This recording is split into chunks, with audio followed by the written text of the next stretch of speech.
Perfect herbal and oil సమర్పించు ధర్మ సందేహాలు. నమస్కారం.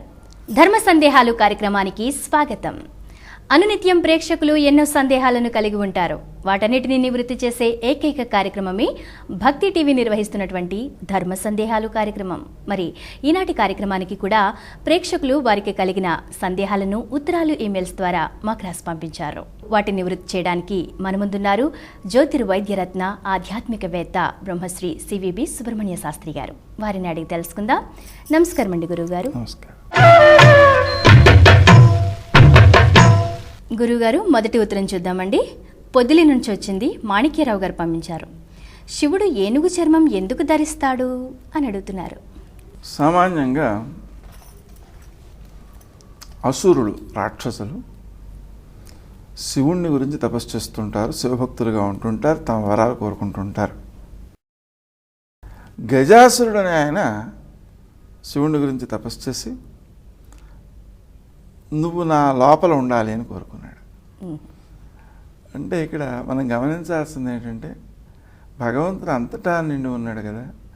అంతటా నిండి ఉన్న ఆయన మన సౌకర్యం కోసం రూపంతో మనకు కనిపించవచ్చు, కానీ నాలోనే ఉండాలి అనేటువంటి భావన సరి అయినది కాదు.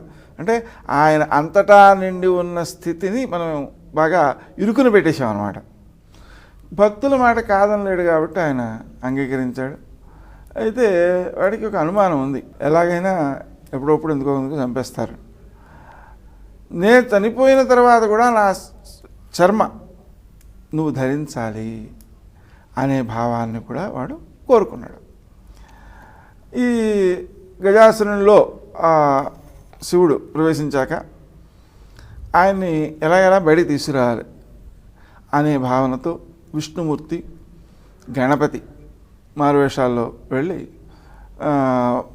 శివుణ్ణి పొగుడుతుంటే, పొగడ్తలకి ఉబ్బిపోయే లక్షణం గలవాడు కాబట్టి ఆయన ఉబ్బిపోయి ఈ గజాసురుని యొక్క శరీరాన్ని చీల్చుకుని బయటకు వచ్చేసాడు.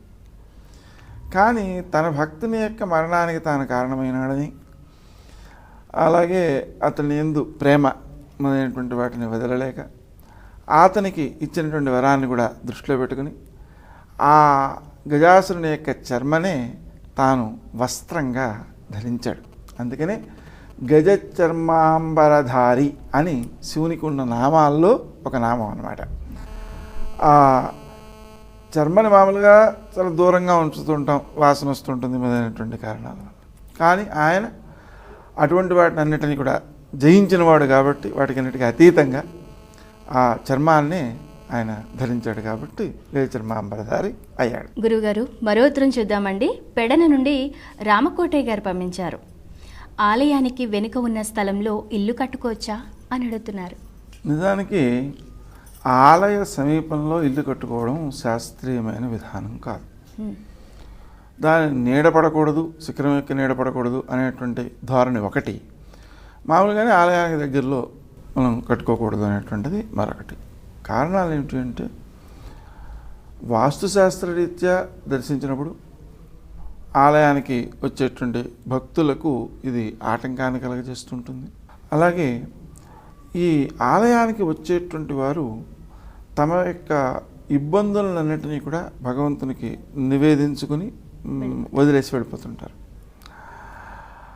ఆ కోణంలో మనకు ఈ ఆలయ సమీపంలో కనుక నివాసం ఉన్నట్లయితే ఆ ఇబ్బందులన్నింటినీ కూడా దర్శించటం, ఆలోచించటం, వాటిని వద్దనుకోవడం, మనకి వద్దు అనుకోవడం లాంటివి కూడా జరుగుతుంటాయి. నిజానికి చిత్రం ఏంటంటే, మనం యాపిల్ పండు కావాలి అని కళ్ళు మూసుకున్నట్లయితే యాపిల్ పండు కనిపిస్తుంది. యాపిల్ పండు వద్దు అనుకుని కళ్ళు మూసుకున్నట్లయితే యాపిల్ పండే కనిపిస్తుంది.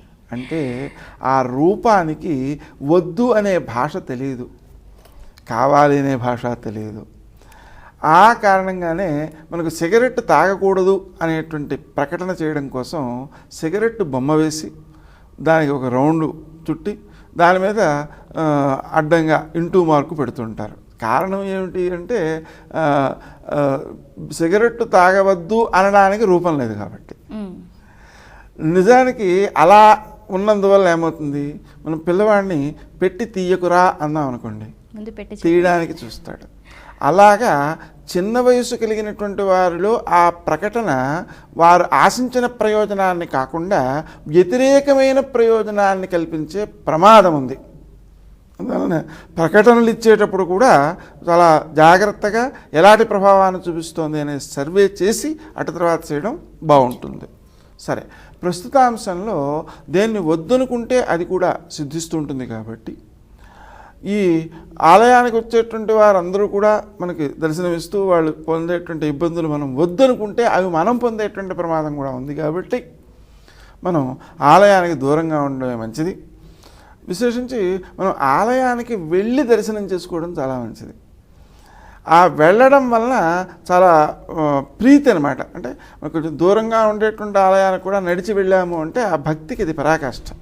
అందుకని మనం వెంకటేశ్వర స్వామిని దర్శించడానికి వెళ్ళేటప్పుడు మెట్ల మీద నడిచి వెడితే వాళ్ళకు ప్రత్యేకత. అంటే కష్టాన్ని కూడా అధిగమించి పెడుతున్నాడు అనేటువంటి భావన అనమాట. అందువల్ల మనసు నిలబడుతుంది అక్కడ.